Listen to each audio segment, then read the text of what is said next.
Bueno, amados, hemos llegado a la tercera parte de este taller de honra a los padres y hoy terminamos en esta tarde. Vamos a conocer algunos ejemplos maravillosos de hombres y mujeres que honraron a sus padres en la Biblia y vamos a tener unas sorpresas porque creo que a veces ni son nombrados en la palabra y qué bonito poder tener estos ejemplos el día de hoy. El primer hijo que honró muy bonito a su padre, Isaac, el hijo de Abraham. En Génesis 26:18 dice, volvió a abrir Isaac los pozos de agua que su padre había abierto que se habían abierto en los días de Abraham, su padre, y que los filisteos habían cegado después de la muerte de Abraham, y los llamó por los nombres que su padre los había llamado. Qué bonito que Isaac no cambió los nombres ni el concepto de su padre con esos pozos. Usualmente, y nos está pasando mucho, los padres luchan toda una vida por comprar un gran terreno y construir una casa. Y tan pronto mueren, los hijos lo primero que hacen es vender esa casa y coger cada uno su plata. Y se están perdiendo casas gigantes con patios maravillosos, con antejardines, porque los hijos ya no valoramos eso que ellos construyeron. Isaac muestra que él pudo recuperar los pozos de su padre y los llamó con los nombres que llamaba su padre. Qué bonito que podamos honrar la memoria de nuestros padres conservando el fruto de su trabajo en lo posible.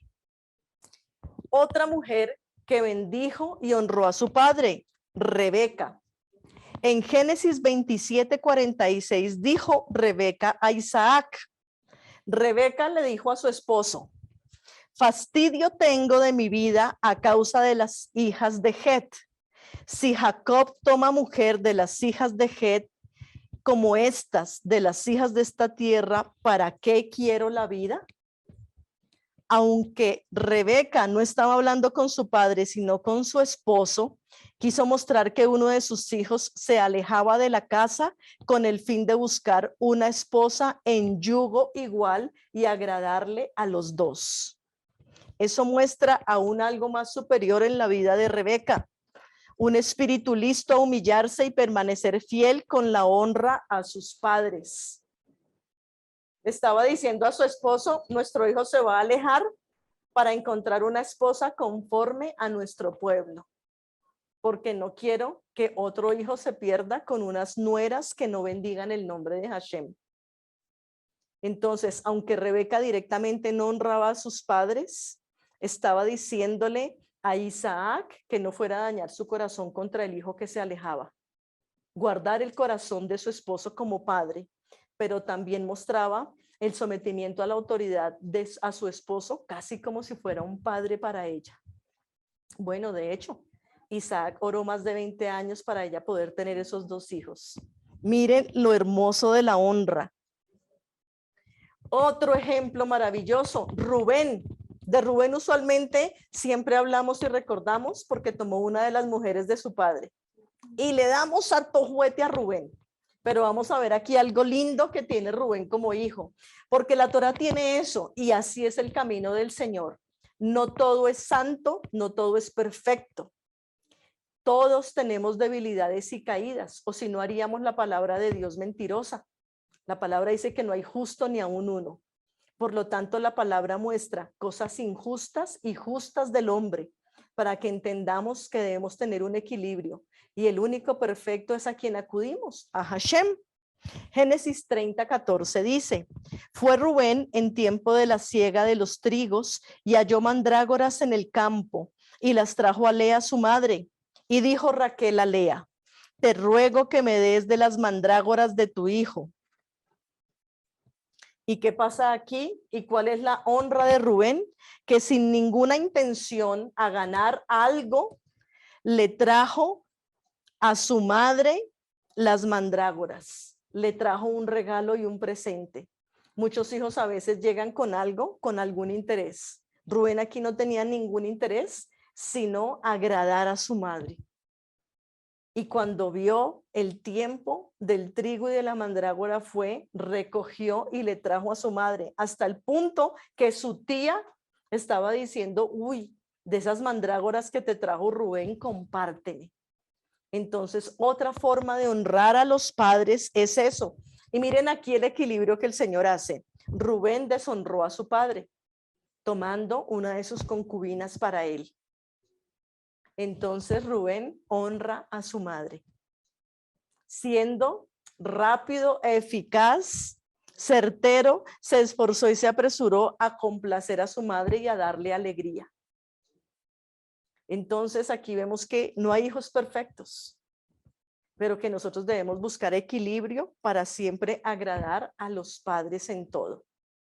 Una cara de la palabra, y lo vamos a ver hoy con varios personajes de los que hemos hablado y que no siempre son perfectos ni todo lo tienen bien, pero hay cosas que resaltar de cada uno de ellos. Así somos nosotros, igualitos. Neftalí, muy poco se habla de Neftalí. Hace 2 meses se habló de Neftalí por el mes que empezábamos y que la tribu preponderante era Neftalí. Y Neftalí, uno siempre, Neftalí es casi una de las tribus que a uno siempre se le olvidan. Si uno se hace un examen y uno dice, voy a escribir las 12 nombres de las tribus de Israel, usualmente Neftalí es uno de los que a uno se le olvida. Pero tienen unas bendiciones tan profundas que parece que lo que nos falta es estudiar la palabra para enamorarnos más de tribus que no son tan nombradas. Y aquí coloqué una de las partes de las 2 bendiciones que se le da a Neftalí para que digamos, uy Señor, que yo sea de la tribu de Neftalí. Génesis 49:21 dice, sierva suelta que pronunciará dichos hermosos. O sea que Neftalí no es un hijo mal hablado. Es un hijo de palabra suave. Los que tienen hijos pueden pensar, entre mis hijos, ¿cuál es el de habla suave? Siempre hay uno un poco más mal hablado y otro de un habla muy agradable. Y nosotros como hijos podemos decir, mi hermana, mi hermano habla mejor que yo soy el mal hablado, o quizás en la casa parece que yo soy el que hablo bonito. Entonces, miren esa bendición con que Jacob le habla a este hijo. Tú eres un siervo rápido, graciosa gacela. Parece que Neftalí era de los hijos que volaban haciéndole favores al padre. Por eso Jacob le dice, tú eres una sierva, una gacela. Son de los animales más rápidos que hay en la naturaleza silvestre. Los ciervos y las gacelas son rapidísimos. Y parece, por las bendiciones que se le dio a Neftalí, que él era un hijo que le volaba a su padre. Por eso cuando Jacob ya va a entregar su vida, él mira a su hijo y le dice, eres una graciosa gacela, eres rápido, me honras con ser tan rápido, con atenderme tan pronto, más que tus hermanos. Y aparte de eso le dice que pronuncies dichos hermosos. Era un hijo de habla dulce. Y quizás a muchos de nosotros nos falta tener dichos hermosos para los padres. Dichos hermosos, dichos hermosos. Y Deuteronomio 33:23, uy, sí que muestra unas bendiciones maravillosas de este chico de Neftalí, esta tribu. Parte de su bendición dice, saciado de favores y lleno de la bendición del Señor. Posee el occidente y el sur, de las pocas tribus que tiene doble tierra en Israel, Neftalí. Doble bendición, saciado de favores y lleno de la bendición del Señor. Quien honra a su padre y a su madre tendrá largos días de la tierra y en todo lo que emprenda le irá bien. Saciado de favores y lleno de la bendición del Señor. Este hijo como que se lucía con su padre para tener esa bendición. Y así lo dice, dicen los sabios que este varón se esforzaba y corría por complacer a su padre hasta el punto de comparar su afán de satisfacer a Jacob con una gacela. Y es por eso que su bendición viene al habla suave y respetuosa de ser hijo y lleno de favores para su vida con doble porción. El querido Neftalí. Joseph, De Joseph, hace 8 días dijimos que él se equivocó porque permitió que sus hermanos hablaran 10 veces de su padre como su siervo y nunca los corrigió. Pero también tuvo algo muy hermoso como hijo y está en Génesis 37:13 y en Génesis 46:29. Génesis 37:13 dice, dijo Israel a José, tus hermanos apacientan las ovejas en Siquén, ven y te enviaré a ellos. Y él respondió, heme aquí. Ahí era un sardinito, un muchachito. Y él le dijo, todos tus hermanos adultos están en el campo trabajando y no eran distancias cerca. Y le dijo, yo te voy a enviar a ellos. Y él dijo, ay, no, ahorita no. Estoy viendo televisión, ay, no estoy, ay, con este solazo. ¿Y por qué no espera que ellos vengan? Llámelos, envíeles un WhatsApp. No, ¿qué dijo? Heme aquí. Aquí estoy. Listo, padre. ¿A dónde voy? Y a veces dice uno, pero ¿por qué era el consentido de Jacob? Mire, semejante hijo, el que no negaba nada. Claro, padre, aquí estoy. Este es José antes de irse de su padre, sardino, joven. Y vamos a ver a un José con hijos, adulto, mayor, maduro. Génesis 46:29. José hizo que prepararan su carruaje. Características tan parecidas de un José joven. Siguió diligente para su papá. Salió a Gosén para recibir a su padre Israel. Cuando se encontraron, José se fundió con su padre en un abrazo y durante un largo tiempo lloró sobre su hombro. José, dispuesto a obedecer en todo tiempo, rompió todo protocolo real al ir a presentarse y salir a recibir antes que su padre tuviera que ir a él. Dice el protocolo diplomático que el rey recibe a sus visitantes y le deben llevar regalos. Aquí José supo que su padre venía y él hizo preparar, dice otras versiones, el mejor carruaje, el carruaje más rápido. Y se fue a recibir a su padre y a darle honra a él. Qué lindo, qué preciosos ejemplos los que podemos ver de varones y varonas de la Biblia. Gedeón, un varón del cual tampoco se sabe a veces mucho. Pero vamos a mirar qué dice Jueces 6 del 13 al 16.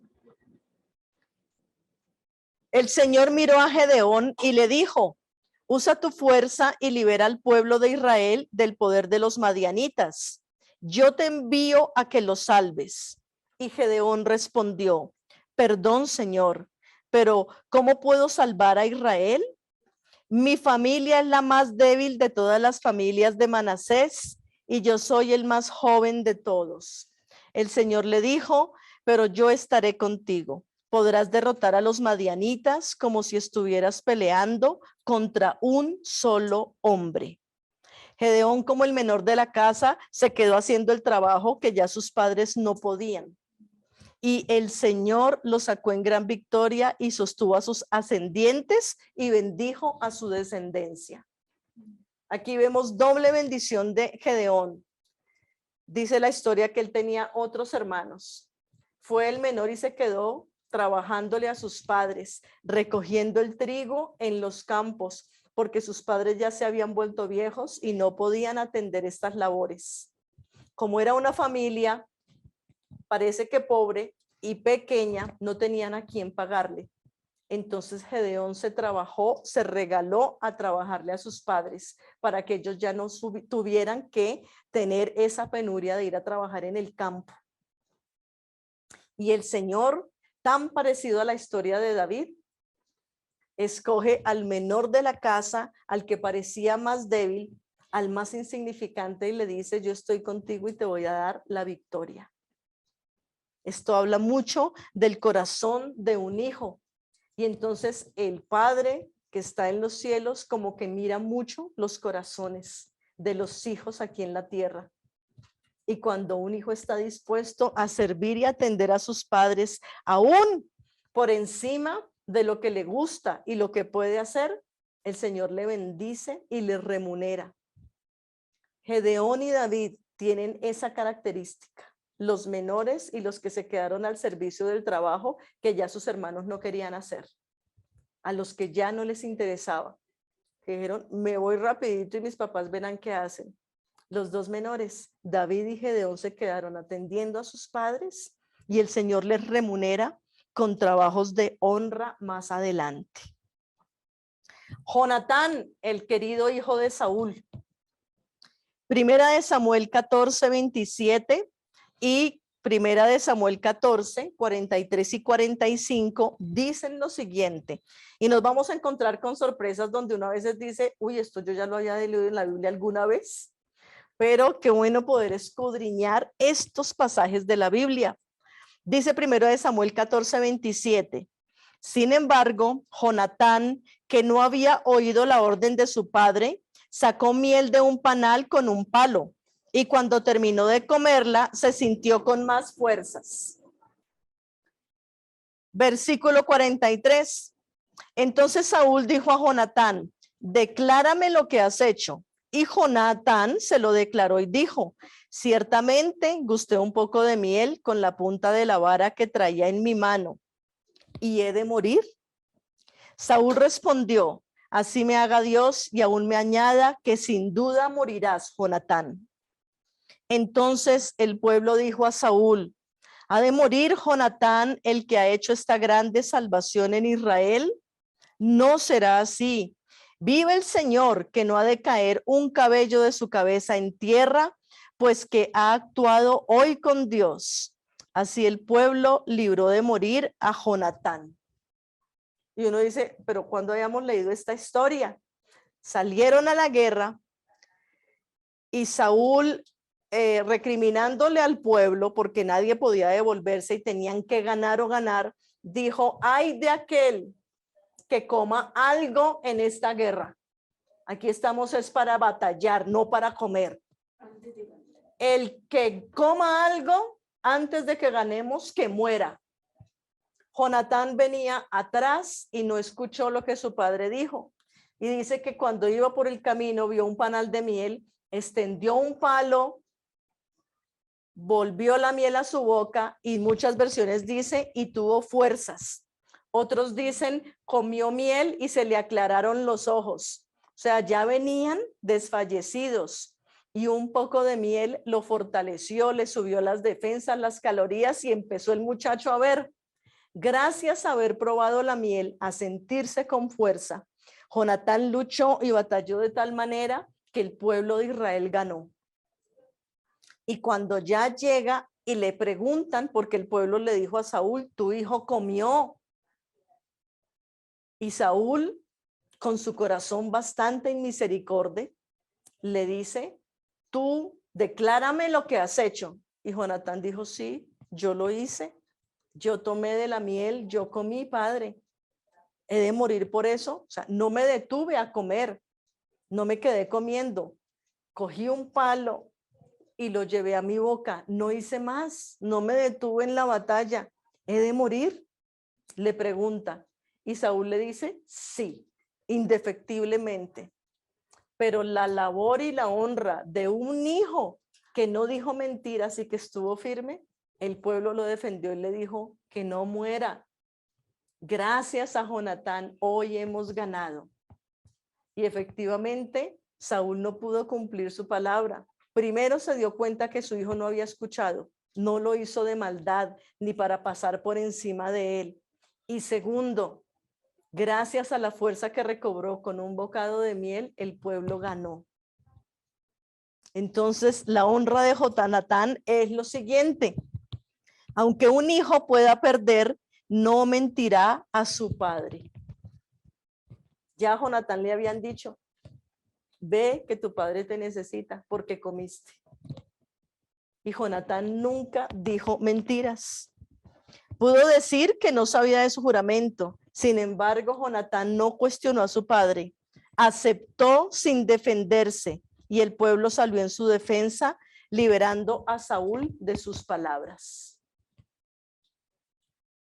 Uno dice la honra de un hijo de no decir mentiras a su padre, y aún a veces en esto nos ha costado trabajo no decir mentiras a veces. el querido Salomón. Primera de Reyes 2:19 dice: vino Betsabé al rey Salomón para hablarle por Adonías, y el rey se levantó a recibirla, se inclinó ante ella y volvió a sentarse en su trono, e hizo traer una silla para su madre, la cual se sentó a su diestra. Salomón hizo dos cosas que honraron mucho a su madre. Él, siendo rey y estando en su trono, vio llegar a su madre y se levantó. Y luego, no feliz con ello, se levanta, le honra su presencia, se sienta y pide que traigan una silla a la diestra de él, en el lugar de los juicios correctos. Eso es una diestra. La diestra es para establecer juicios correctos y justos. Miren en qué nivel Salomón colocó a su madre. En el nivel de ser una justa y de ser una mujer con justicia entre ellos. Eliseo. Otra muestra interesante de Eliseo que yo creo, cuando lo leí, yo dije, ay, esto yo no lo había visto, como que sí lo había leído, pero no, ni lo había visto ni detectado. Primera de Reyes 19, 19 y 20. Elías salió de allí y encontró a Eliseo, hijo de Safat, que estaba arando. Había 12 yuntas de bueyes en fila, y él mismo conducía la última. Elías pasó junto a Eliseo y arrojó su manto sobre él. Entonces Eliseo dejó sus bueyes y corrió tras Elías. Permítame usted despedirme de mi padre y de mi madre con un beso, dijo Eliseo, y luego lo seguiré. Elías respondió: anda, ve, yo no te lo voy a impedir. El echar el manto sobre él le estaba diciendo: tú tendrás la unción de profeta que yo tengo. Eliseo estaba en el campo trabajando y habían yuntas de bueyes, varias. Tenía un terreno grande. El hombre era un hacendado, tenía futuro económico. Pero llegó un profeta del Señor, colocó su manto sobre él y le dijo: ¿quieres tener mi unción? ¿Quieres seguir esta carrera y este ministerio? Y Eliseo le dijo: sí, pero antes déjame despedir de mis padres. Déjame darles un beso. Y Elías le dijo: yo no te voy a impedir hacer eso. Ve. ¿Cuál es aquí la honra? Eliseo siguió el llamado del Señor. Sin embargo, antes de emprender su ministerio, se despide de sus padres para no causarles angustia ni tristeza por no saber dónde está o a qué trabajo se va a dedicar.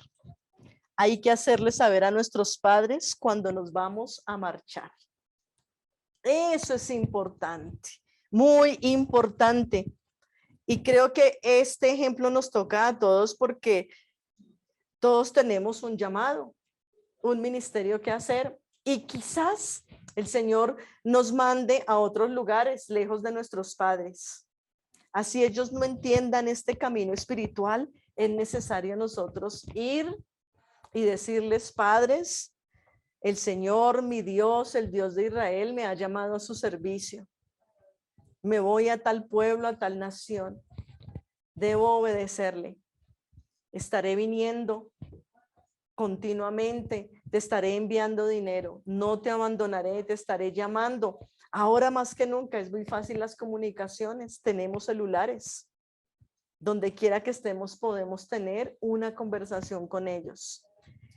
No estamos condicionados a que ellos entiendan mucho o no nuestro llamado, pero sí debemos avisarles dónde estamos, que ellos sepan, que no se llegue la noticia que alguno se fue a pastorear por allá a Chiapas, México, y como sus padres no conocían de la palabra, ustedes se fueron y hasta nunca.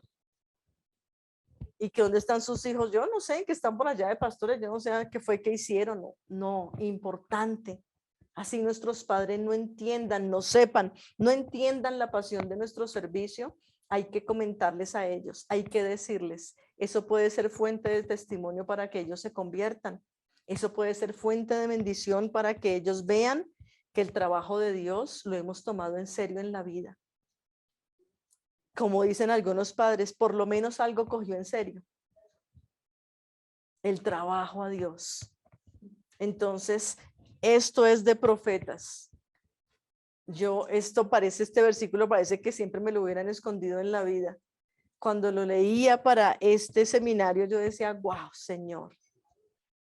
Elías le dijo, yo no te voy a impedir que lo hagas. Porque había una justificación santa y verdadera. A diferencia de los discípulos emocionales que se encontraba Yeshua, donde Yeshua le dijo, sígueme, y ellos decían, uy, no, es que mi papá, es que mi mamá, es que la herencia, y el Señor decía, estos están amando las cosas materiales más que mi vida. Entonces, importante esto con Eliseo. Y vamos a mirar aquí algunas cosas importantes que habla a hijos y que habla a padres, sobre todo ahora a padres. Quiero terminar este seminario hablándole a los padres y que el Señor pueda hacer en ustedes y en todos nosotros cosas maravillosas y grandes. Porque en este seminario pueden haber hijos que pueden decir, y si mi papá me invita a pecar, yo no debo deshonrarlo, o qué debo hacer. Y a todos nos pueden pasar.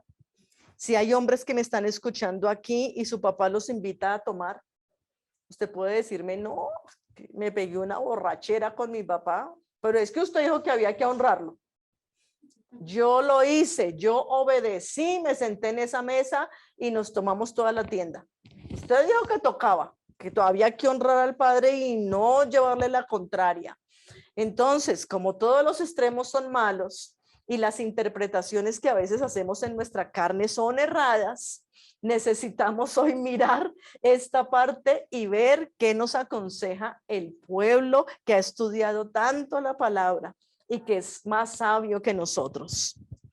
La honra y el temor a los padres permite que se pase por encima al Eterno. No, para nada. Levítico 19:3, nuevamente lo recordamos acá. Coloca en el mismo nivel honrar a padres y guardar el Shabbat. Así lo dice el Señor. Así que los padres dan mandamiento y sin duda alguna guardar los mandamientos del Padre de nuestros padres nos traerá verdadera vida. Es decir, que si los padres nos exigen, nos piden deshonrar el Shabbat y olvidarlo por amor a ellos, no podemos hacerlo, porque el mismo nivel de honrar a padre y madre está en el mismo nivel de guardar Shabbat, de honrar al Eterno. Y quien lo dice es yo, el Señor. Entonces los padres piden infringir la ley del Señor. Está por encima la ley del Señor que la de los padres terrenales. Si sus padres están tratando de llevarlos a infringir la ley del Eterno, ustedes no pueden infringir la ley del Eterno por sus padres. Por lo que mirábamos hoy y repasábamos, nuestros padres nos dan de a 5 características, Hashem nos da 10. Hashem merece doble honra y doble respeto, más que aún nuestros padres. No se puede negociar la ley del Eterno ni siquiera con los padres, por encima de los padres. Está escrito en Deuteronomio 17:11. Según la ley que te enseñen o la instrucción y según el juicio que te digan, harás. No te apartarás ni a diestra ni a siniestra de la sentencia que te declaren. Nosotros debemos obedecer por encima de toda ley e instrucción que nos den la ley del Eterno. La ley del Eterno. No nos podemos apartar ni a diestra ni a siniestra, como se le aconsejó al querido Josué.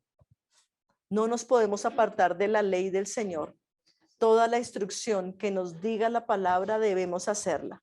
por encima de los padres. Si un padre te quiere enseñar a robar, no puedes atenderlo. No está en tu naturaleza y en tu naturaleza de santo del Señor el robar, el mentir. Los padres muchas veces nos han pedido mentir. Dígale que no estoy.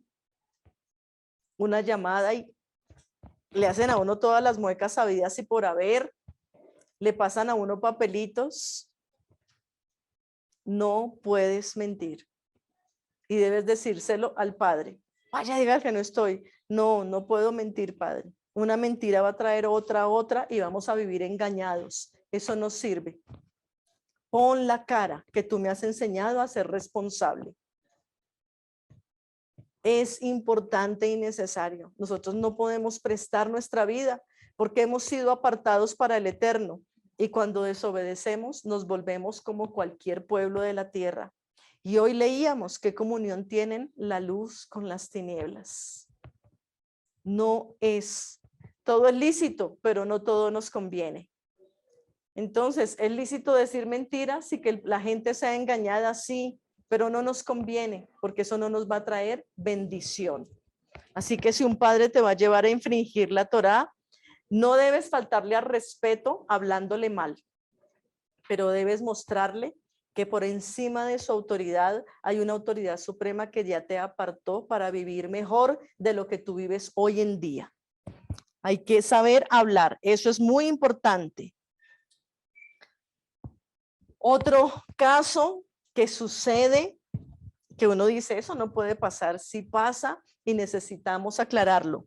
Si un hijo se aleja de su casa paterna o materna para estudiar la palabra, aunque a sus padres no les guste, él recibirá recompensa por querer acercarse al Padre Eterno. Eso sí, al estudiar la palabra se dará cuenta que por lo menos debe estar llamando, haciéndole saber a sus padres cómo y dónde está y enviando provisión como testimonio de bendición para sus padres.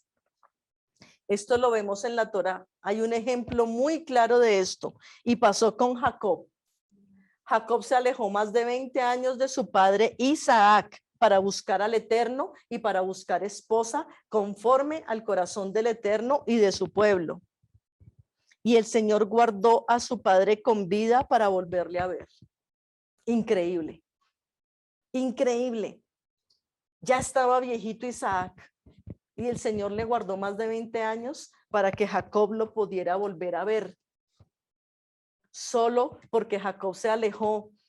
Pueden ustedes decirme y argumentarme, Jacob se alejó por miedo a Esaú porque engañó y le robó la primogenitura.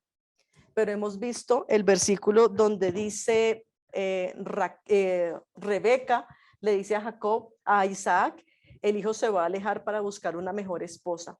Y efectivamente, Jacob se guardó, pagó 14 años por esa mujer. Se dejó engañar de su suegro, se dejó ultrajar. Eso muestra que por encima de lo que Jacob le hizo a su hermano, había un corazón dispuesto a estar buscando al Eterno más que a su misma familia. Y el Señor se lo premió y se lo permite. En Génesis 35, 27 al 29 dice, después vino Jacob a Isaac, su padre, a Mamre, a la ciudad de Arba, que es Hebrón, donde habitaron Abraham e Isaac. Y fueron los días de Isaac 180 años.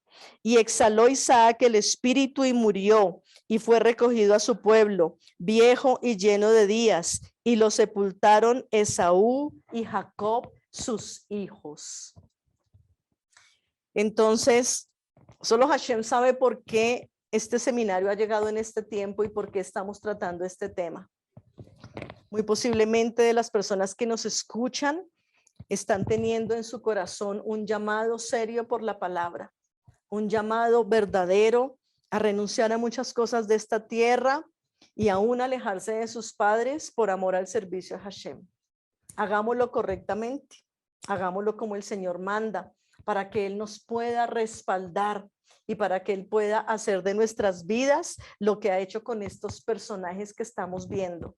Si tienes que alejarte para poder estudiar la Torá, hazlo, díselo a tus padres, pero permite que el Señor te guíe y que tú puedas ser recogido para volver a ver y que tus padres te vean en bendición. Nadie que sale a trabajar en el tiempo del Señor vuelve en fracaso.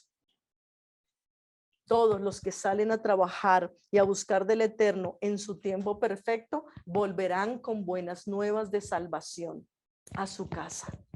Solo Hashem sabe por qué estamos diciendo esto. ¿Qué está pasando en los corazones de los que nos escuchan con respecto al estudio de la Torá? Nosotros somos conscientes y sabemos que hay casas donde es casi imposible buscar al Eterno porque no respetan. Si la persona está orando, pasan por encima, se le burlan, llegan y están tomando, están fumando, ponen toda clase de música y no dejan que la persona estudie ni 20 minutos, ni ore con tranquilidad, que les insultan. Hashem lo sabe, Hashem ha visto esa clase de padres y de familia, pues Hashem también da una salida y lo muestra en la palabra. Entonces sal y busca un lugar donde estudiar Torah.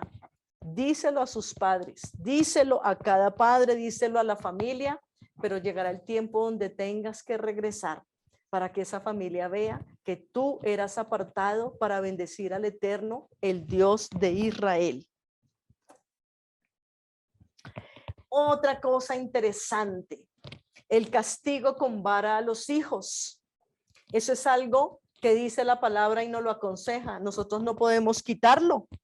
Proverbios 13:24 dice, el que escatima la vara odia a su hijo, mas el que lo ama lo disciplina con diligencia. El que evita la vara odia a su hijo, pero el que lo ama lo disciplina. A los chicos, a todos nos han dado varita y nos purificó, pero la vida judía también prohíbe un tiempo de castigo a los hijos y muestra la edad.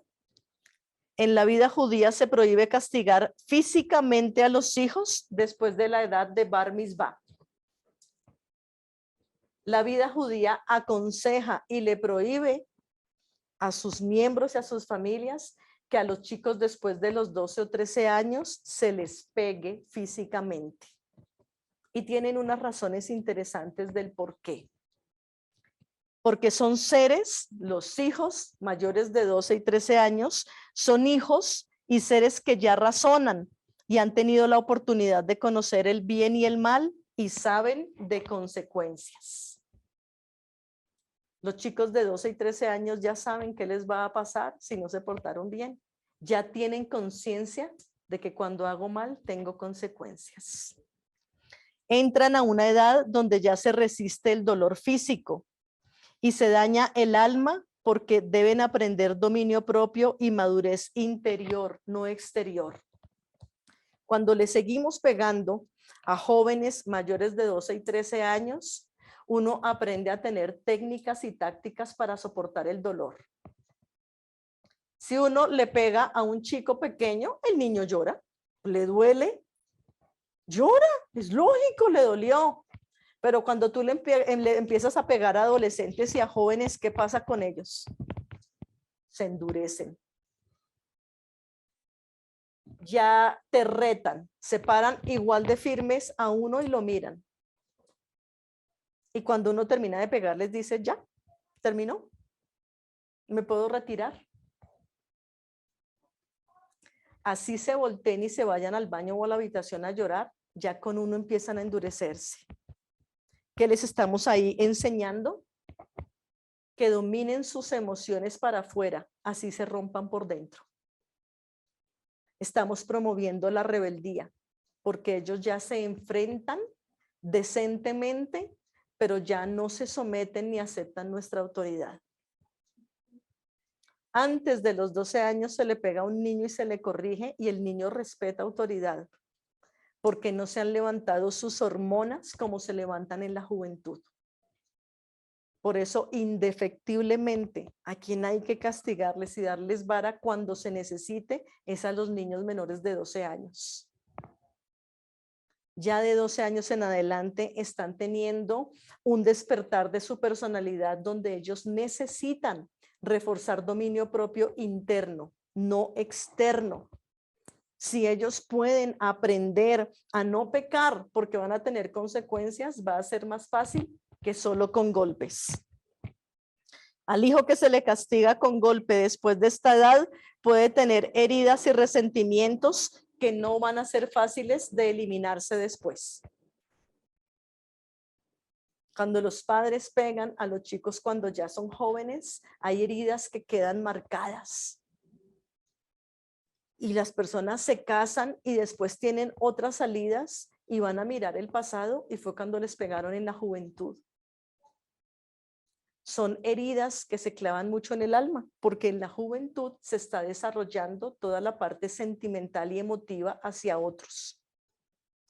Por eso, cuando los padres les pegan a esta edad, ahora a los chicos de 12 y 13 años, hay chicos que se van de la casa. Y uno dice, ¿por qué se fue de la casa? Porque mi papá me pegó y no, solo por eso.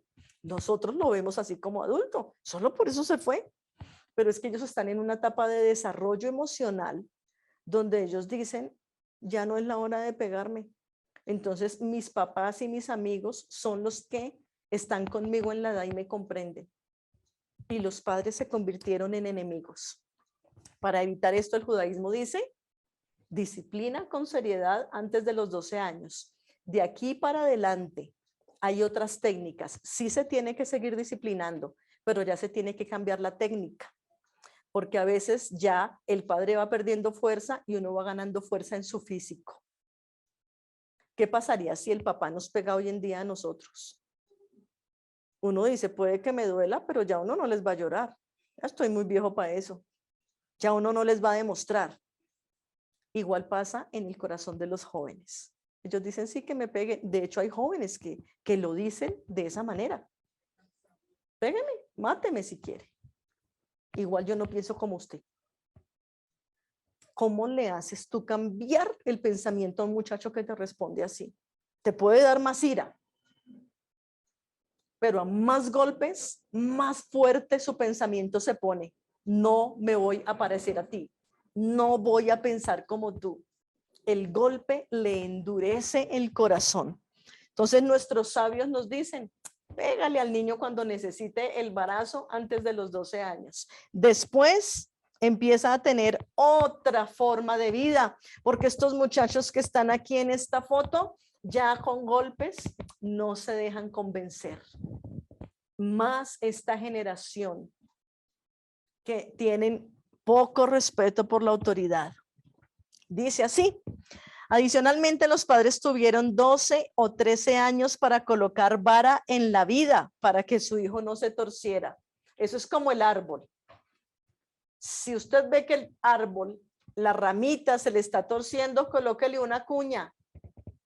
Porque ya cuando el árbol creció, usted le puede colocar un poste de la luz y el árbol quedó torcido.